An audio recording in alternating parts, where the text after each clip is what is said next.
What happens when a simple request for water turns into a storm at 30,000 feet? What if one woman's dignity collides with a system determined to silence her? And what if, in the tight space of an airplane cabin, truth, prejudice, and courage all come crashing together? This is the story of Dr. Alisha Carter, a calm but resilient passenger whose voice was nearly erased by authority in uniform.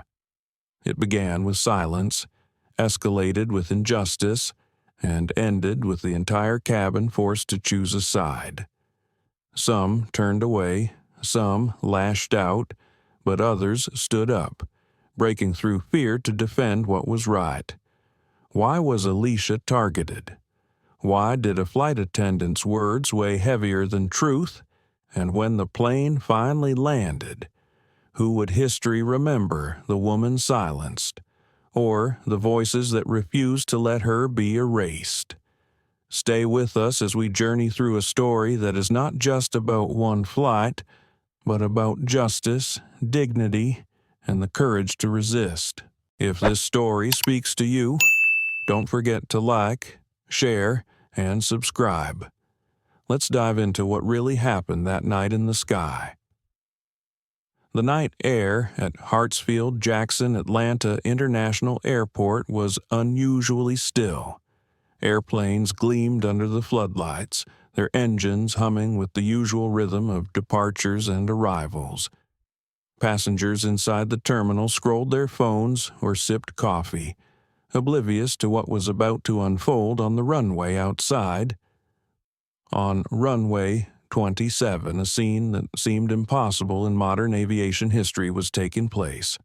A woman stood in front of the nose of a massive jet, her posture firm, her expression unflinching.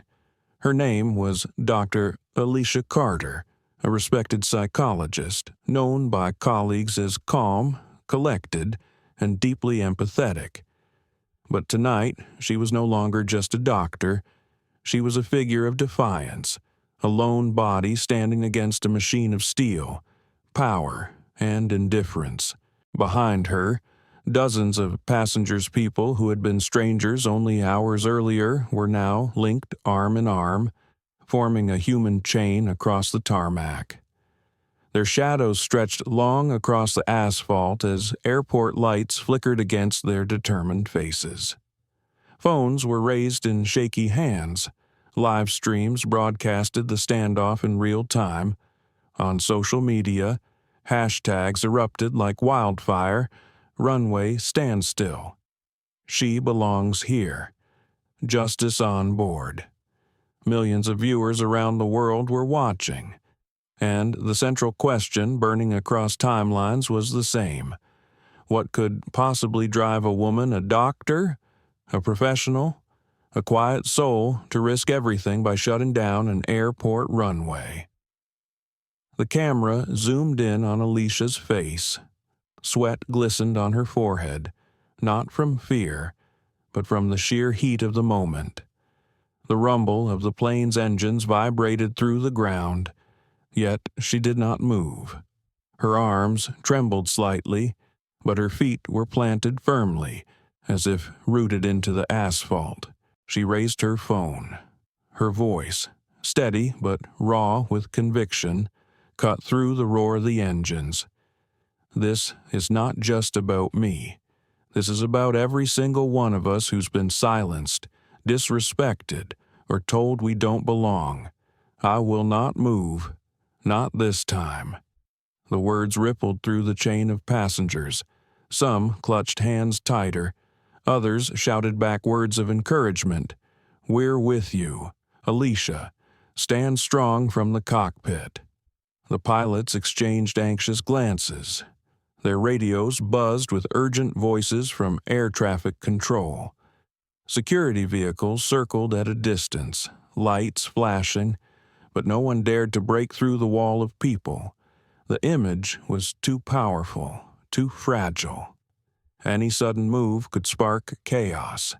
Inside the terminal, travelers pressed their faces against the glass, watching the surreal tableau outside. A little boy tugged at his mother's sleeve and whispered, "Mom, is she a superhero?"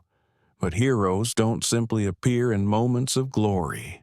They are forged in moments of humiliation, injustice, and choice. And Dr. Alisha Carter had not woken up that morning planning to shut down a runway. She had boarded a flight like any other passenger. She had carried her bag, smiled politely at strangers, and asked for nothing more than the simple dignity of being treated as human. So how did it come to this? How did a respected professional, someone who avoided conflict, become the face of defiance that night? The Livestream cameras zoomed closer. Alicia's eyes, normally soft and contemplative, were blazing with an intensity that told the world this wasn't a spur-of-the-moment act. It was the culmination of something much deeper, something that had been building for far too long. For the passengers linked behind her, their reasons varied. Some had witnessed what had happened to her minutes earlier, inside the cabin of that very plane. Others had experienced their own quiet humiliations at airports before and decided this was the moment to say, "No more." Together, they stood like an unbreakable barrier between the machine and the woman who had dared to resist it. Meanwhile, the outside world spun faster. Reporters scrambled to reroute cameras to the airport. Commentators speculated wildly on live television. Politicians tweeted their carefully worded responses. And ordinary people, teachers, nurses, students, workers shared the stream with captions like, "This could have been me," "Back on the runway." Alisha closed her eyes for a moment. Her chest rose and fell with a deep breath, almost like a meditation. Inside her mind, a war raged. "You've gone too far. Alisha, this could ruin your career. You're standing in front of a plane. What if they arrest you? What if they drag you away again?" But another voice cut through, stronger, calmer, undeniable. "If not now, then when? If not you, then who?" Her eyes opened.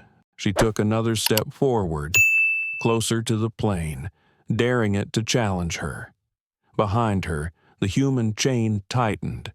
The sound of dozens of hands clapping, voices shouting in unison, rose like a tide. This was no longer just her stand. It was everyone's. The pilot finally shut down the engines. The low growl faded into silence, leaving only the sound of chanting passengers echoing across the night. Alicia's voice rose again, carried by the microphones of 100 phones. They tried to silence me. They tried to humiliate me. But tonight, I am not alone. Tonight, the world will hear us. Tears welled in the eyes of strangers who had become allies in the span of minutes. Somewhere in the distance, security sirens wailed louder. The confrontation was inevitable. But for this single suspended moment in time, Dr. Alisha Carter, calm, steadfast, and unyielding, stood as living proof that dignity, once denied, could still be reclaimed. And as the world held its breath, one question lingered in every mind. What had happened on that plane to lead to this extraordinary act of resistance?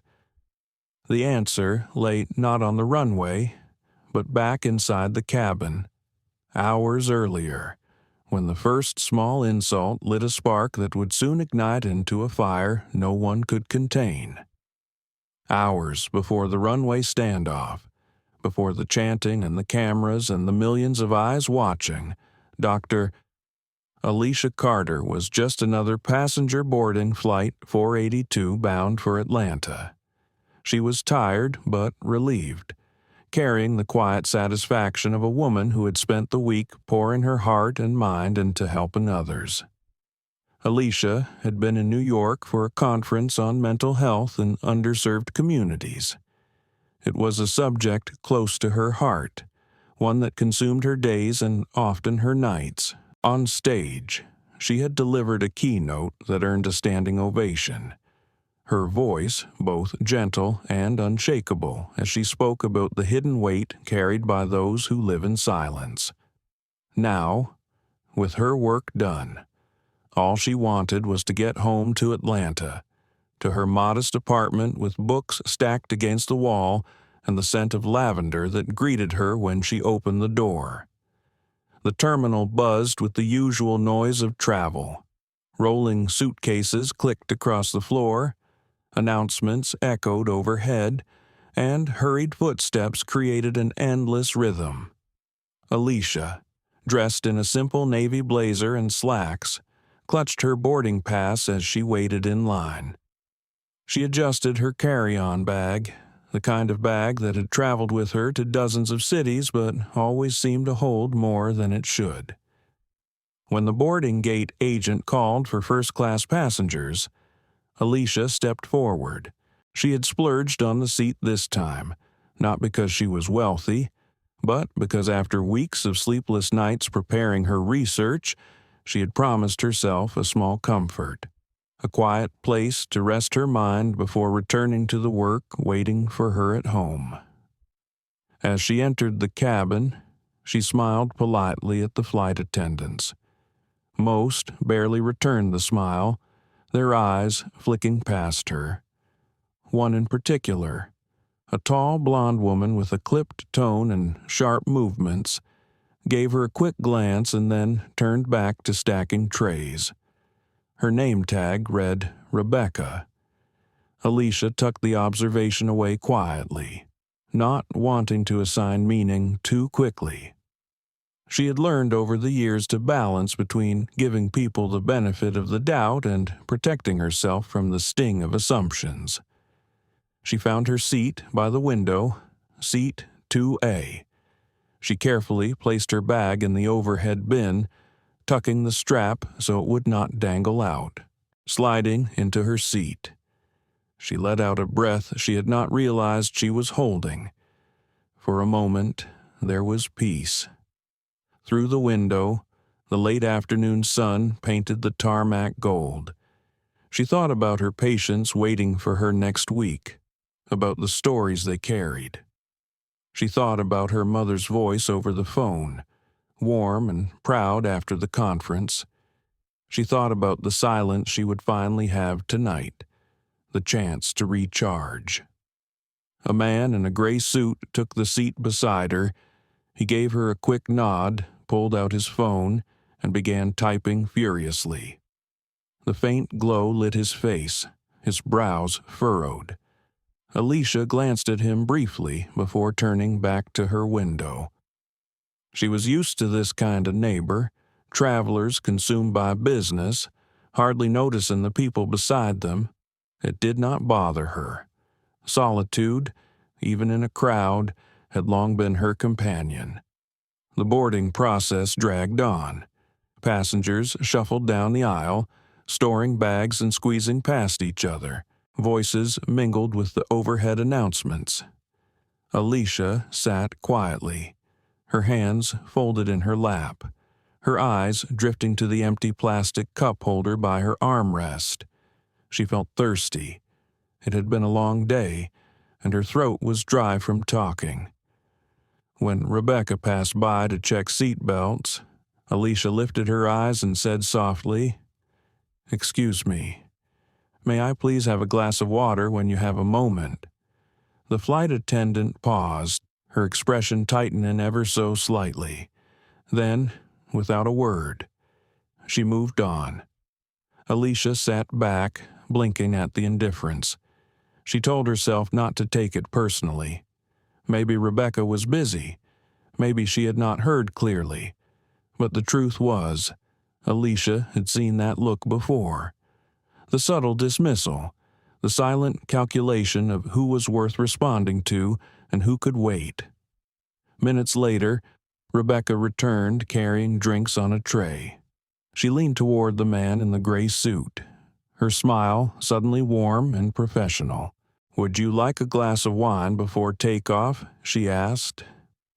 He chuckled and accepted. Rebecca poured, her movements smooth, her attention focused. Alicia's lips parted slightly, then closed again. She felt the dryness in her throat more sharply. Her eyes lingered on the tray, on the simple glass of water that would have cost nothing to offer. But the attendant never looked her way. She simply turned and walked on, leaving Alisha with a hollow ache she knew all too well. Inside her chest, a whisper began. "You don't belong. You are invisible here." She pressed her palms together to steady herself. Years of training in psychology had given her tools to recognize these moments, to name them for what they were: microaggressions, tiny cuts that bled into the soul. Still, naming them did not erase the sting. The man beside her shifted, sipping his wine. He did not notice her silence, nor the faint tension etched across her brow. He was lost in his phone, lost in his world. The plane door closed with a loud click. The cabin filled with the sounds of seatbelts tightening and safety instructions playing overhead. Alisha exhaled slowly, trying to release the knot in her chest. She told herself it was just one small slight. She had endured worse before. She had built a life of resilience in the face of countless such moments. And yet, as the plane pushed back from the gate, the thought lingered. Why do I have to endure it all? Why must I shrink myself to survive spaces that deny my humanity? She stared at the glass holder by her armrest again. Empty. She turned her gaze back to the window, the golden sun now sinking behind distant clouds. The hum of the engine grew louder, and in that hum, beneath the routine rhythm of another flight, the spark of what would soon become a fire began to glow. Hours later, the world would see her on the runway, standing unyielding before a machine. But here, in seat 2A, the story began quietly, with a woman who asked for water and was met with silence. The engines rumbled steadily as the plane taxied toward the runway, yet inside the cabin the mood was deceptively calm. Passengers leaned back in their seats, some scrolling through phones, others flipping through glossy magazines tucked into the seat pocket. For Alisha, though, the tension that had started with that small act of dismissal still lingered in her chest like an echo that refused to fade. She pressed her fingers against her lap, reminding herself to breathe evenly. Years of teaching patients about grounding exercises had made her adept at controlling her own spiraling thoughts. Still, something about the way Rebecca had looked past her, so casual, so ordinary, cut deeper than she wanted to admit. Because it wasn't just about the water, it was about recognition, about being seen as a person worthy of the same courtesy given freely to the man beside her. As the flight reached its cruising altitude, the seatbelt signs blinked off and passengers began shuffling in their seats. Bags were adjusted, headphones untangled, conversation started. Alisha opened her journal, the same leather-bound notebook she carried on every trip. She began to write, not for anyone else, but to capture the undercurrent of feelings she could not allow to fester. Why does invisibility sting more than outright hostility, she wrote. Why do the smallest dismissals linger in the body like bruises no one else can see? Her pen moved quickly, but her thoughts were interrupted by the scrape of a suitcase being dragged down the aisle.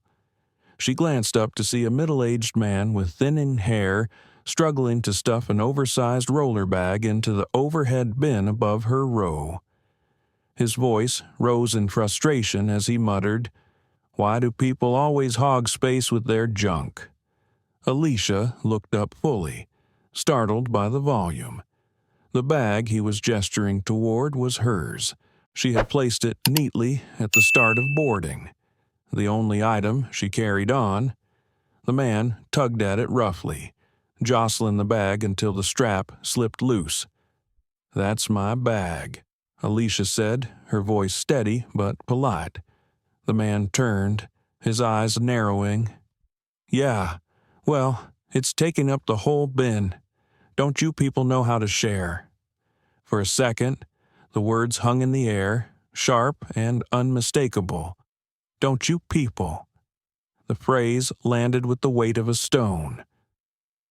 Alisha froze, caught between disbelief and the sickening familiarity of hearing her humanity reduced to a category. She felt heat creep up her neck. The man shoved her bag further into the corner with a dismissive grunt, then wedged his own case beside it. Rebecca appeared almost instantly, as if summoned by his complaint. "What seems to be the issue here, sir?" she asked, her tone suddenly sweet, deferential. "This woman's bag is taking up too much space," the man declared, pointing toward Alisha without even looking at her. "She's making it hard for everyone else." Alisha opened her mouth to respond, to explain that her single bag had fit neatly before he arrived, that she had not broken any rule. But Rebecca raised a hand, silencing her before she could speak. "Ma'am," Rebecca said coolly, "we've had multiple reports that you're not being cooperative. If you can't follow directions, we'll have to involve security when we land." Alisha stared at her, stunned. Reports multiple. She had barely spoken since boarding. Her only request had been a glass of water.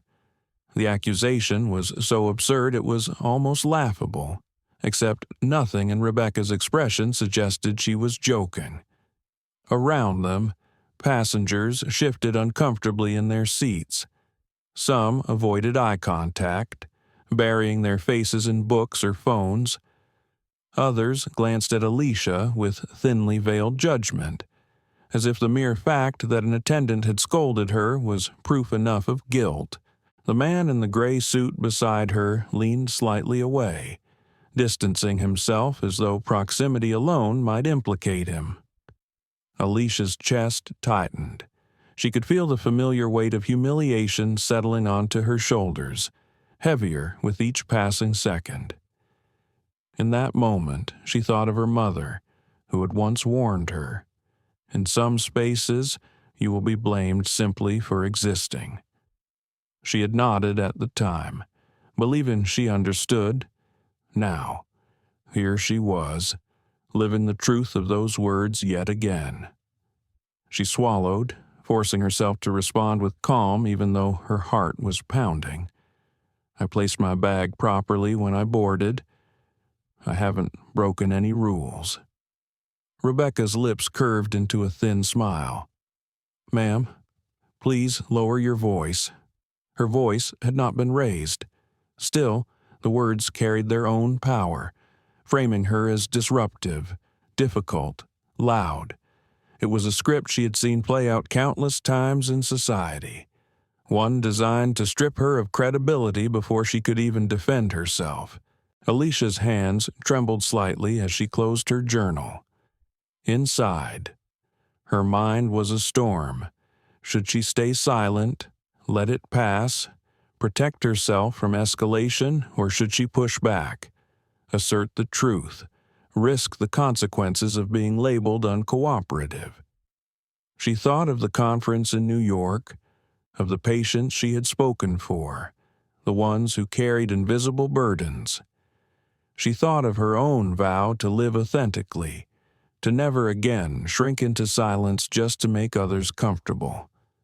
Her voice was quieter than before, but firm. "I am not being disruptive. I have the same right to space as anyone else on this plane." The man with the roller bag scoffed loudly, rolling his eyes. "Unbelievable." Rebecca straightened, crossing her arms. "If this continues—" "Ma'am," I'll have no choice but to call security when we land. Do I make myself clear for a moment?" Alisha felt the cabin tilt around her. Though the plane was steady at 30,000 feet, she could feel the weight of every gaze on her, some sharp with disdain, others heavy with pity. Only a few pairs of eyes flickered with something different sympathy, maybe even solidarity. Her throat tightened. She forced herself to sit back, to unclench her fists. She turned her face toward the window, blinking rapidly as the sting of humiliation burned behind her eyes. Outside, the clouds drifted like indifferent witnesses. Inside, the air pressed heavy on her chest. It was only the beginning, though she did not know it yet. This was the first cut, the first wound in a series that would slice deeper and deeper until something inside her broke open, not into weakness, but into a fire she could no longer contain. In her lap, her journal remained closed, but in her mind the words screamed silently. Not again. Not this time. The cabin felt smaller after that confrontation, as though the air itself had thickened. Every sound seemed sharper now, from the clicking of the seatbelt buckles to the hum of the engines outside. Alisha sat rigidly in her seat, her pulse still quickening from Rebecca's warning. She kept her gaze fixed on the clouds outside, but she could feel the weight of eyes pressing against her back. The man with the roller bag had settled smugly into his seat a few rows behind, his case jammed into the overhead bin as though its victory marked the end of the dispute. Rebecca walked the aisle with deliberate steps, her posture stiff, her jaw clenched. She spoke to other passengers with a voice polished and courteous, but whenever her gaze flicked toward Alisha, her eyes hardened like glass. Alisha tried to return to her journal, but the page blurred before her. Her thoughts ricocheted inside her skull, sharp and accusing. Maybe I should have just let him take the space. Maybe I should have smiled more. Maybe silence would have been easier. But then another thought rose, louder and steadier. Why must I be the one to shrink? Why does dignity cost me so much more than it costs others? Her hands trembled slightly as she wrote a single sentence. Silence will not save me. A voice interrupted her. The man in the gray suit beside her leaned closer, lowering his tone as if he did not want to be overheard. "Best to just let it go," he said, his words clipped but not unkind. These things always get blown out of proportion. You don't want to end up on some viral video? Right. Alisha turned to look at him, studying his lined face, his weary eyes. He thought he was offering advice, protection even, but his words carried the same message she had heard her whole life. Do not make trouble. Endure quietly. Her lips pressed together. She did not respond. The flight attendants began rolling the cart down the aisle, offering drinks and snacks. Rebecca was at the front, her voice bright as she asked the first row what they would like. The cart clinked with the sound of ice tumbling into cups, soda cans cracking open. When she reached Alicia's row, her tone shifted, dropping in warmth. "Anything for you, sir?" she asked the man in the gray suit, her smile professional and practiced. He requested a whiskey. Rebecca poured it, handing it to him with careful grace. Alisha waited, her hands folded in her lap, her eyes steady. But Rebecca moved to slide the cart forward, ignoring her entirely. Alicia's voice came quietly but firmly. "May I please have that glass of water now?" Rebecca froze, turning slowly, as though the request itself were an imposition. She reached for a plastic cup, filled it halfway with water, and set it down on Alicia's tray without meeting her eyes. The cup wobbled slightly, droplets spilling onto the tray table. The interaction lasted only seconds, yet it carried the sting of deliberate dismissal. A few nearby passengers exchanged glances. Some shifted uncomfortably. Others smirked as though amused by the tension. Alisha lifted the cup, her hand steady despite the burn in her chest. She sipped slowly, refusing to show that the small victory felt hollow. The cart rolled on, and the cabin filled with murmurs. A woman across the aisle leaned toward her companion and whispered, "Not quietly enough. She's making a scene." The words pierced Alisha like needles. Making a scene. As if asking for the same courtesy extended to others was a disruption. As if her existence, her refusal to be erased, was inherently disorderly. Her throat tightened. She wanted to vanish, to dissolve into the seat cushion and escape the suffocating gaze of strangers. But another part of her, deeper and stronger, refused. She remembered her patients, the ones who sat across from her in her office, whispering stories of being dismissed, ignored, degraded. She remembered how she had looked them in the eye and told them, "Your voice matters. Do not let anyone take it from you." Could she now betray her own counsel? The plane jolted slightly, turbulent, shaking the overhead bins. Gasps filled the cabin, then laughter of relief. The moment passed, but the tension did not. Rebecca returned moments later, her face set in a mask of authority. She crouched slightly, leveling her eyes with Alicia's. "Ma'am," she said in a tone that dripped with condescension, "you're becoming disruptive. If you continue this behavior, I'll have to notify the captain." Alisha blinked at her, stunned. Disruptive, I've asked for water. I've sat quietly in my seat. Rebecca's smile was thin. "You're disturbing other passengers." Alisha glanced around. Some passengers avoided her gaze, staring hard at their screens. Others looked on with a mix of curiosity and judgment. Only one or two seemed troubled by what they were witnessing. Her heartbeat thundered in her ears. The cabin lights seemed harsher, the air heavier. She could feel herself being painted into a role she had not chosen. The label of problem passenger hung around her neck like a noose. Her mind screamed with the injustice of it, but her body remained still.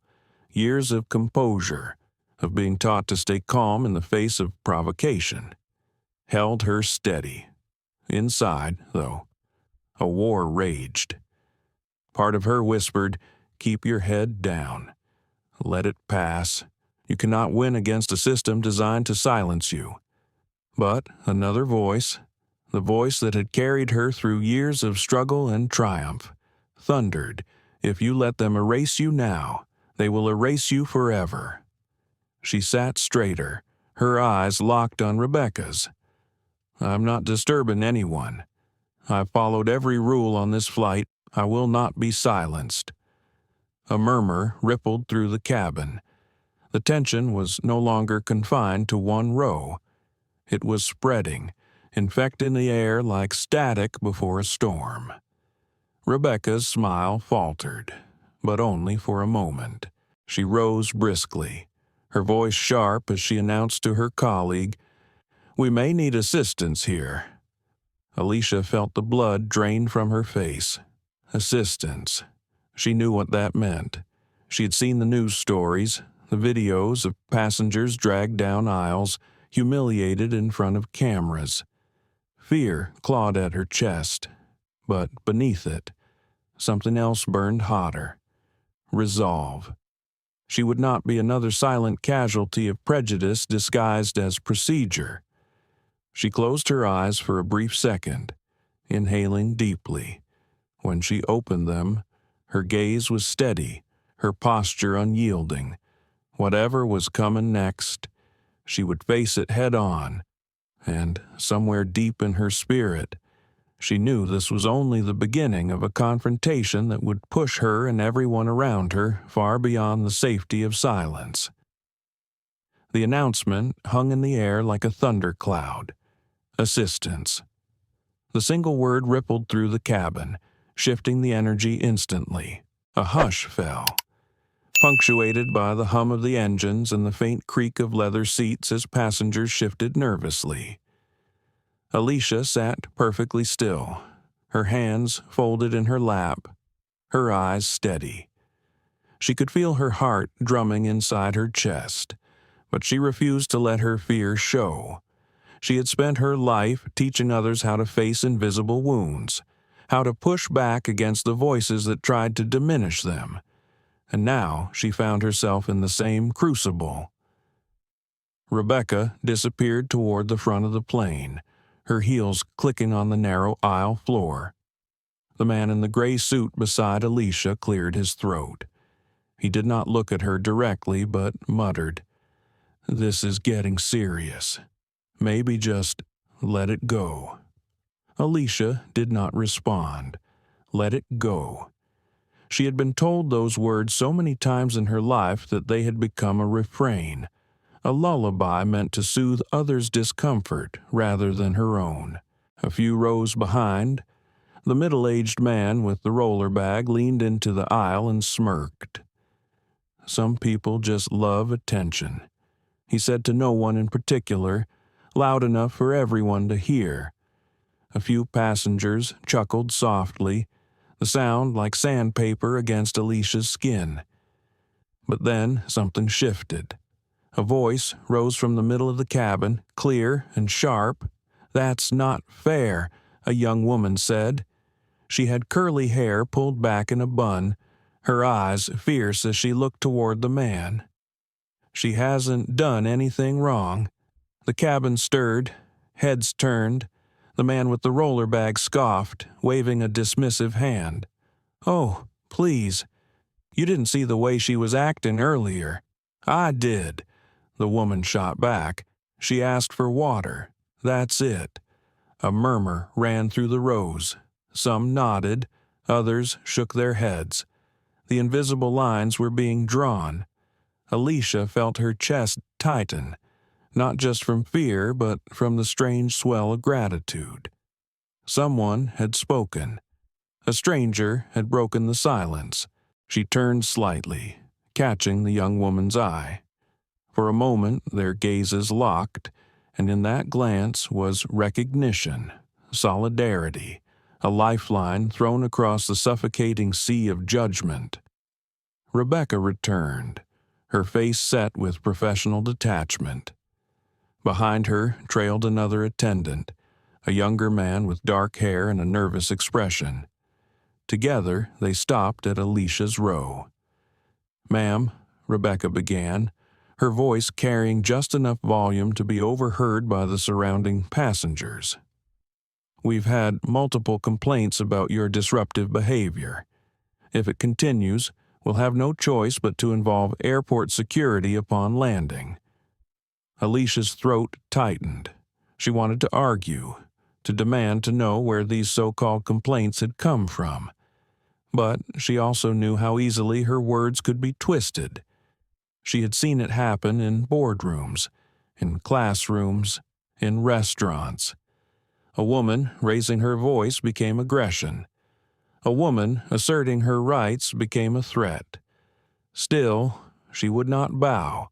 "I've done nothing disruptive," she said, her voice calm, measured. "I have followed every rule." Rebecca's eyes narrowed. Other passengers disagree. A voice rose again, this time from a man across the aisle.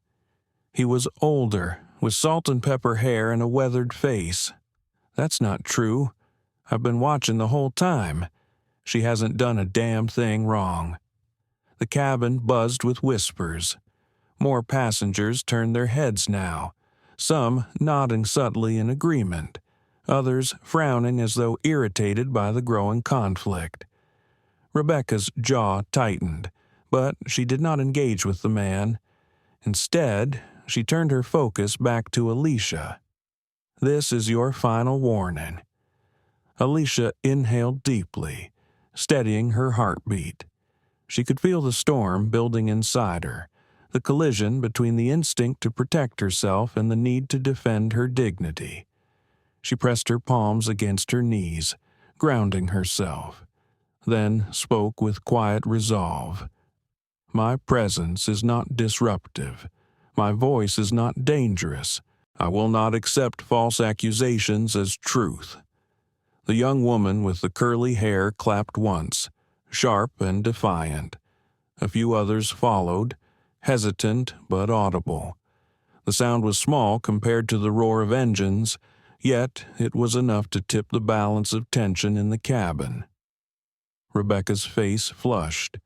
She pulled the cart backward sharply, signaling the conversation was over, but the seed had been planted. Around Alisha, the atmosphere fractured. Some passengers leaned toward one another, muttering criticisms. "She's making this about race. She just wants attention." Others leaned forward in their seats, their expressions tense but supportive. "She's right. This isn't fair." Alisha could feel the divide growing like a fault line beneath her feet. The cabin was no longer a neutral space. It had become a theater of judgment, each passenger forced to take a side, even if silently. The man in the gray suit beside her shifted uncomfortably. He glanced at her, his eyes conflicted. For the first time, he seemed to recognize the gravity of the situation, though he still lacked the courage to speak. His silence weighed heavier than any insult. Alisha turned back to the window, her reflection staring back at her in the dim glass. She studied her own eyes, searching for steadiness, for the strength she knew lived within her. She remembered her patients again, the ones who had told her, "When I spoke up, no one believed me." She had promised them that their voices mattered. Now it was her turn to prove her own promise true. The plane rocked gently, dipping through a pocket of turbulence. A few passengers gasped, gripping their armrests. The moment passed quickly, but the collective unease remained. Rebecca retreated to the galley, her voice low as she spoke to the other attendant. Alisha could not hear the words, but she could read the tension in their posture. They were preparing for escalation. She closed her eyes briefly, exhaling slowly. She could feel the fork in the road before her. Compliance meant safety, at least temporarily. Resistance meant risk public humiliation. Handcuffs, the sting of headlines painting her as unruly. Yet beneath the fear was something deeper, fiercer, a refusal to vanish, a refusal to let her story be written by others' lies. When she opened her eyes again, she saw the young woman with the curly hair watching her, her gaze steady, her chin lifted in encouragement. A silent message passed between them. "You're not alone." For the first time since boarding, Alisha allowed herself the faintest smile. It was not a smile of comfort, but of recognition, of solidarity, of the fire that comes when one person dares to stand and another dares to join. The cabin was divided, yes, but division was not the same as isolation, and for Alisha, that made all the difference. The silence that followed was sharp, brittle, the kind that hums in the air just before glass shatters. Rebecca had retreated to the galley, but the damage was already done. The entire cabin seemed to be holding its breath, waiting to see what would happen next. Alisha sat upright, her body taut as a wire. Her pulse drummed in her ears, her palms slick with sweat despite the coolness of the air. She felt the weight of every gaze on her, dissecting her presence, judging whether she was a victim, a nuisance, or a threat. The young woman with curly hair leaned slightly into the aisle, her voice low but steady. "You're not alone," she whispered. Alisha met her eyes and gave a small nod. It was all she could manage. But inside, gratitude bloomed like warmth against the cold. The man in the gray suit exhaled sharply, rubbing his temple. "This is getting out of hand," he muttered, more to himself than to anyone else. Yet he did not move, did not speak louder, did not take a side. His neutrality was its own verdict. The engines roared softly, the steady thrum a reminder that they were suspended thousands of feet above the ground, trapped in this pressurized capsule of tension. Then Rebecca reappeared, striding down the aisle with the young male attendant trailing behind her. Her expression was no longer merely stern, it was resolute, as if she had already decided the outcome of this battle. She stopped at Alicia's row, hands clasped in front of her. "Ma'am," she said in a voice loud enough to command the attention of every passenger. "The captain has been informed of your behavior. You are being considered a safety risk. We will be arranging for airport security to meet you when we land." The words struck like a gavel, final and condemning. Gasps rippled through the cabin. A woman 2 rows up whispered to her husband, "They're going to arrest her." Alicia's chest tightened, but she forced her breathing to remain even. She had done nothing wrong, yet here she was, branded dangerous by the very authority meant to protect her. She could feel the injustice clawing at her throat, demanding release. Her mind churned. Should she speak? Should she remain silent? Every option seemed dangerous. Silence would be taken as compliance, guilt even. Speaking could be twisted into defiance. Her thoughts spiraled back to every time she had been told to keep her head down, to survive quietly. Her mother's voice echoed in memory. Sometimes survival means swallowing your pride. But then another memory rose, stronger the faces of her patients, the ones who had come to her office with stories of being dismissed, diminished, erased. She had told them to claim their voice. Could she betray that now? She straightened in her seat, her eyes locking onto Rebecca's. Her voice emerged calm but resonant, each word deliberate. "I have followed every rule on this flight. I am not a threat. I will not accept being treated like one." The cabin stirred. Some passengers shifted uncomfortably. Others leaned closer, riveted by the confrontation. Rebecca's smile was thin, almost triumphant. "You may believe that, ma'am, but this is not up to you anymore." Before Alisha could respond, the older man with salt and pepper hair across the aisle raised his voice. "She's telling the truth. I've been watching. She hasn't done anything wrong.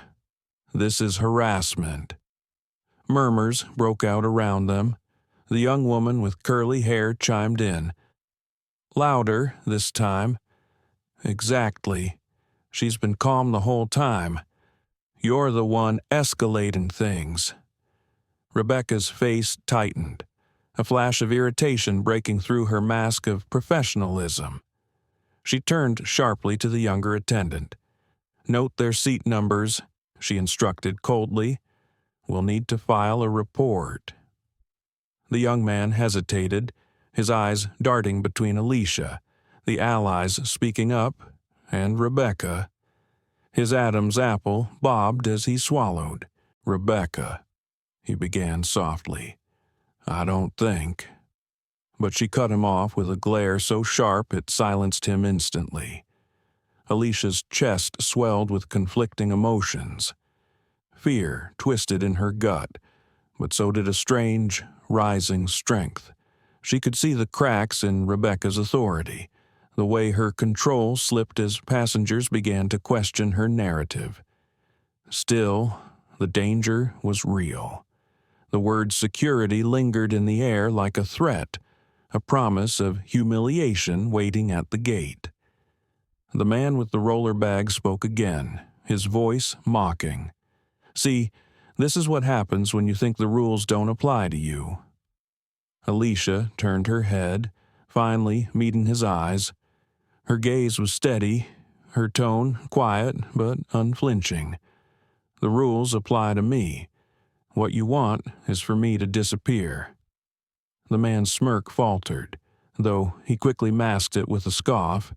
But the damage was done. The truth had been named out loud. The tension in the cabin reached a fever pitch. Conversations flared, some defending Alisha, others condemning her. A couple argued in hushed tones, the husband muttering that she should be removed while the wife insisted she had done nothing wrong. The man in the gray suit finally spoke louder, his voice trembling with unease. "Maybe we should all just calm down. This is worth it." The curly-haired woman interrupted sharply. "It's worth standing up for what's right." Alisha closed her eyes briefly, overwhelmed by the chaos swirling around her. When she opened them, she felt the storm inside her crystallize into clarity. This was no longer just about her. It was about every person who had ever been silenced, every voice dismissed before it could speak. She placed her hands flat on her thighs, grounding herself. Then she spoke, her voice carrying across the cabin with quiet strength. "I am not invisible. I am not a threat, and I will not be erased." The words hung in the air, vibrating with defiance. For a moment, there was silence. Then a handful of passengers clapped softly. It grew, hesitant at first, then stronger, until the sound filled the cabin. Rebecca's face hardened, her authority cracking under the weight of the resistance rising against her. She opened her mouth to retort, but the sound of clapping drowned her out. Alisha sat tall, her eyes steady, her heart pounding but resolute. She had reached the breaking point, but instead of shattering, she had found her fire. The plane soared through the sky, carrying not just passengers but a story that was no longer confined to whispered complaints. It was becoming something larger, something unstoppable, and deep inside, Alisha knew this was only the beginning. The clapping faded into a strange quiet, the kind that leaves behind an echo long after the sound itself disappears, for a few precious seconds. The cabin was hushed, filled only with the steady hum of the engines and the faint rustle of clothes as passengers shifted in their seats. Alisha sat motionless, her hands resting firmly on her thighs, her back straight against the seat. Rebecca's face was crimson, her jaw tight, her eyes flicking rapidly between the passengers who had clapped and those who sat silently. Her authority, so unquestioned only minutes before, was slipping, but instead of retreating, she drew herself taller, her voice slicing through the air. "This is not a democracy," she declared. "This is an airplane, and on this airplane, safety is our first priority." The young woman with curly hair fired back immediately. "Safety doesn't mean silencing people. Safety doesn't mean lying about what happened." The older man across the aisle added, "She's right. You can't just target a passenger because you don't like her." Rebecca's eyes narrowed. "You don't see what we see. We are trained professionals. We recognize disruptive behavior before it escalates." That word again, disruptive. It lodged in Alicia's chest like a stone. She took in a slow breath, her voice measured. "Requesting a glass of water is not disruptive. Sitting quietly in my seat is not disruptive. What you are doing is intimidation."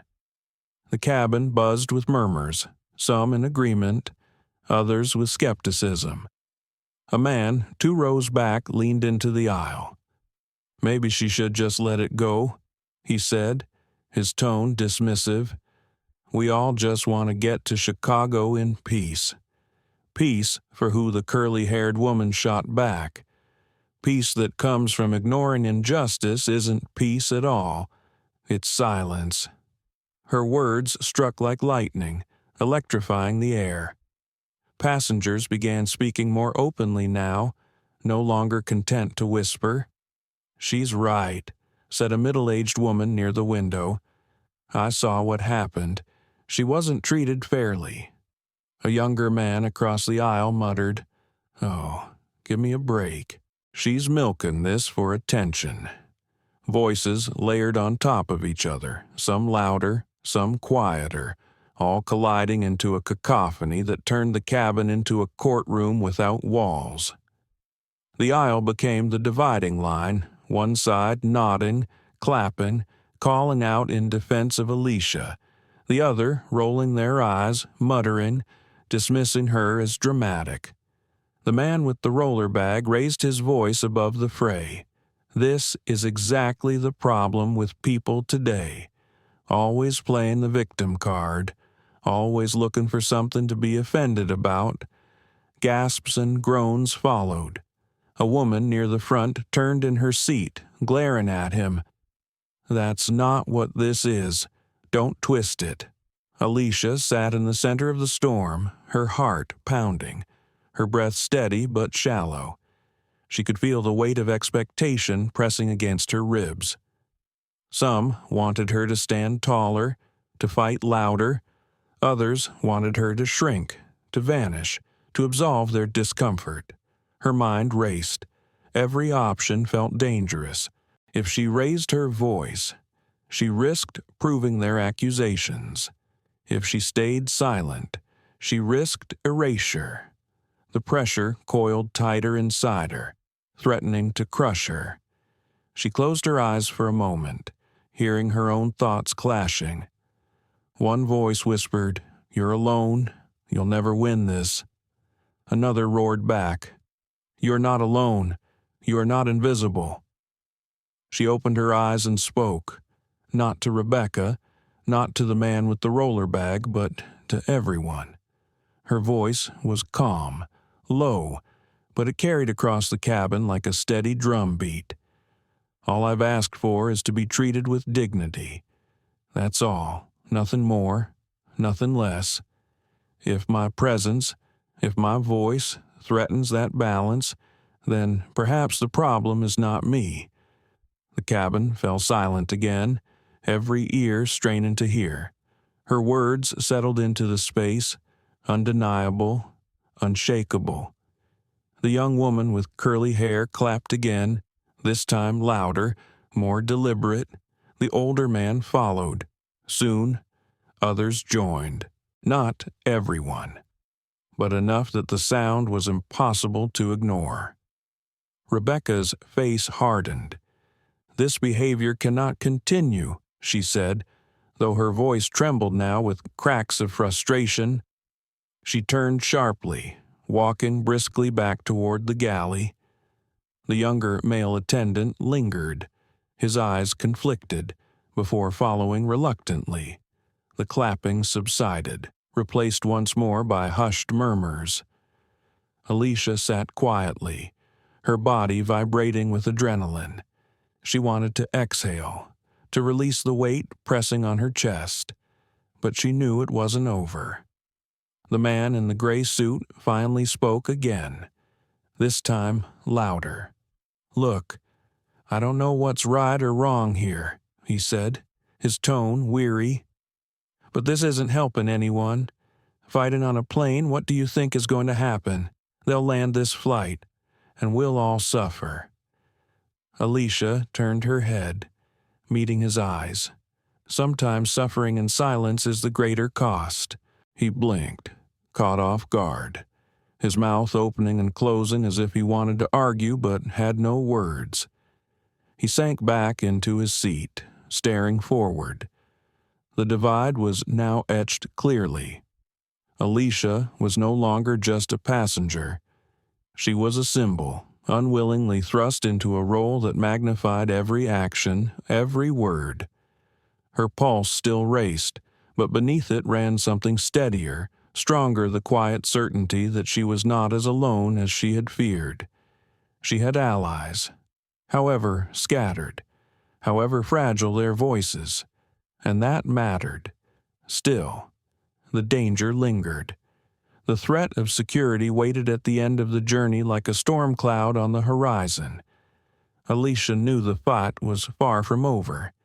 The courtroom in the sky had only just begun its trial, and she stood at the center, both witness and defendant. She leaned back into her seat, her eyes drifting to the window. The clouds outside rolled endlessly, vast and indifferent, inside the cabin. However, humanity's fractures and resilience clashed in sharp relief.